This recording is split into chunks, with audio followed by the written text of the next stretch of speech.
Mening güzel hayatım. Bugün apamның tug'ilgan kuni. 6-ayning 15-kuni. Akşam tushimda bir 30 yaş ayolning qizil ko'ylak kiyib, qizil ko'ylakning ustida tugmidek oppoq yumaloq rangi bor. Shundoq aniq ko'ribdiman, yiroqdan kelayotgan holatini ko'rgandim. Shuning bilan atigan turib shirkatga borsam, alomat ishlar yuz berib ketdi. Bizning shirkatda amaliyotda atigini beriblam. Biz qildigan ishlar butunlay organik narsalarni ekib, masalan har xil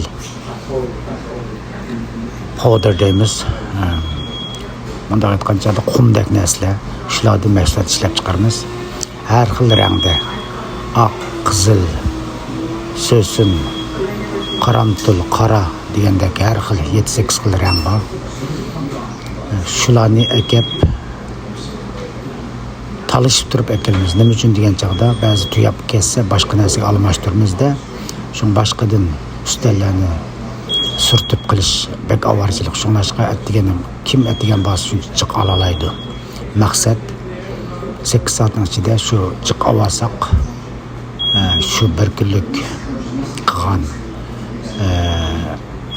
target masalan 500 ni yazsak, 500 dan yuqori qilsak mukofot bor. Shuni atigan bo'lsam amaliyotda hammalar qitg'irlik qilamiz, bir-biriga bermaydi. Şuna mening jo'zam ustilimdagi odam voy Mamatjon, oqni olmag'in, oq men siz uchun qarab olib qo'ydim dedi. Voy rahmat sizga dedim. Amaliyotda bir ustaldikmi, bir-biriga aldirabni qilmaydi. Ayrim ishlaymiz-da. Aniki yerimdagi qartali qiz bola 1.80 m chiqdi. Shunday tez ishlaydi. U musha noit qitg'ir ishlaydi. Amaliyotda ham ashunaq ishlaydi. Nima uchun degancha pul uchun. Men shu ba'zida bilmayman boshqalarga, ammo bugun uqmayman nima uchun. Bu qarqiz bolamni menga, "Voy Mamatjon, men mana sariq rangni chiqib qo'ydim. Olmangsiz, men sizga nima qilib qo'ydim" deydi. "Voy, deb ichimda o'ldim-yu. Voy rahmat sizlarga" dedim. Ammo shuni xo'shal kayfiyatda, ammo tushimni yaqin vaqtida esim keldi. Lap esim kelib, "Voy, opamning tug'ilgan kuni u" degan esim keldi-yu. Yani xizmat bilan ketib esimdan chiqib ketdi, ammo tunugun kunlikda esimda batdi. Opamning tug'ilgan kuni u degan esimda bor albatta. Shuning bilan ishdan tushirgan oz qolgan chog'da biz soat 2 atrofida, amaliyotda 3 dan 15 da ishdan tushib qolamiz, time cardni bosamiz. 2 atrofida shunchalik aldirashimiz. Nima uchun degan chog'da shu planlab alqib, temponlik balansini tangshash uchun har xil nimalarni hamda texnikaga bog'liq ishlar u. Shuning bilan soat 2:30 atrofida ba'zilarning ish tugasa yordam qiladi. Masalan, Filippinlikning jo'siq bir yordam qiladi. Oqtanlikka, qartanlikka degandek.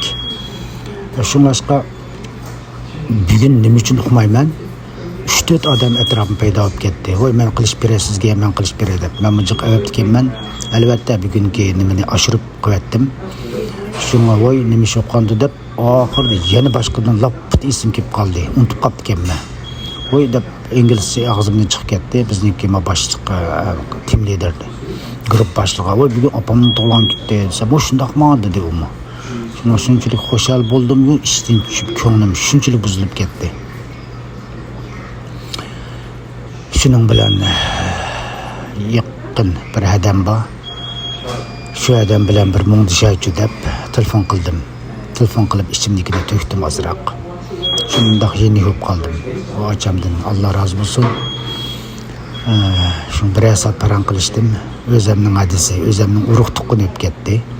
Bu odam bilan kichigimdan tortib qo'shni o'tag'an, shundoq yaqin o'timiz. Shunday demakchi, bugun hayotim nihoyat go'zal o'tdi. Albatta go'zallikning ichida ancha-muncha qayg'u bo'ladi. Qayg'u bo'lmasa go'zallikni his qilolmaymiz. Shunga bugun qisqachalam so'zlay deb o'yladim. Ishdan kelib Uy kelgandan keyin tamoq tayyor. Shuning bilan ayolimga dedim, shunaqa tug'ilgan kun desam, "Voy shundaqmi?" deb ayolim tamoqlarni tayyor qilib, tamoq yapib, bir ikki og'inam bilan telefonlashdim. Bizniki 7-oyning 1-kuni bo'ladigan yoshlarniki, qiz yigitlarniki, Uyg'ur qiz yigitlarniki faoliyati bor. Shuningga paran qilish seriyanda jiqqa planlarni tuzdim. Shuning bilan uyning yanidagi davomli keladigan qahvaxonim bor. O'sha ko'p ishlarimni qilib olman bu yerda. O'sha o'ltirib kundalik xotir qatorida bugungi hayotimni bir tasvirlab beray degan qatorda so'zlab o'ltiribdiman. Ammo bu tush deganni ba'zida men o'ylayman. Udilki qoldi deymiz. Amaliyotda men undaq o'ylamayman hozir. Chunki tushni tadqiqot ustida qachon bir materialni ko'rsam, bu tushni tadqiqot qilgan odam bir mazgil tadqiq qilib oxiri o'ylab ketgan ekan. Uzun yil bo'ldi. Ammo hozir ba'zi tadqiqot nimasi tush degan ba'zi o'ng ba'zi ta'tir oldu deydi. Amaliyotda men hozir tushimni ko'rsam ismni buslam darhol shu telefonniki ovoz rekord qiladigan nimaga qo'yib qo'yman. Qiziqarli bo'ladi ekan. Ammo tong yaqin tush ko'rgan tushlar to'g'ri chiqdi deb to'g'ri 100%. Nima uchun degan chog'da men buni isbotlayapman hozir. Bizning kun qiladigan ishimiz o'xshamaydi. At nima ish qildiganda men deganni o'ylab ba'zida mendaq o'zim gest qilib boqay dedim-da. Paraz qilib boqay deb hech qattim parazni qalaymiqan paraz qilmayman albatta. Shu kun kechda ishdan tushgan oz qolgan chog'imda kuzdiman. Albatta bizniki nimalardan so'rsak o'qimiz, nima ish qilganimiz, ammo o'zim bir kuzatib boqachi dedim. Kuzatgan bilan bo'lmaydi-ki, ammo tushimda ayon bo'lgan vaqtlar hech qattim bo'ldi. Masalan, soat 4lar atrofida men 5:20larda o'tirib ketaman, 5larda ba'zida. 3-4larda qo'ydayman tushlarimni ishni qilib.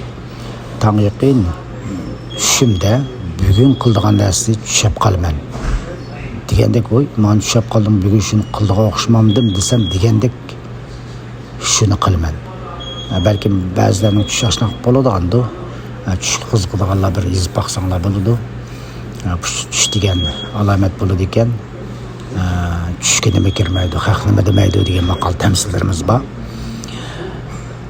Shunga hamda hayotimizda shunaqa kichik ishlarni bo'lsa-mu bir xotir qoldirib, shunaqa so'zlab qilsak meningcha eng yaxshi deb o'ylayman. Hammanglar qilinglar degan gap emas, to'g'ri. Albatta men mushundan xo'shallik topaman. Chunki men bugunni qadrlashni o'rganyapman. Tuniga o'tib ketgan ish o'tib ketdi. Davomli deydiganim shu. Erta o'yinni o'ylab ketmayman. Chunki o'ylasaqmi, o'ylamasaqmi o'zi keladigan kun. Shunga bugunni atrofdagilarni o'ylab, atrofdan hozir elib degandek ishlarni qilishga tirishaman. Ham tirishyapman. Rahmat, bugun shunchalik so'zlay. Allohga omonat.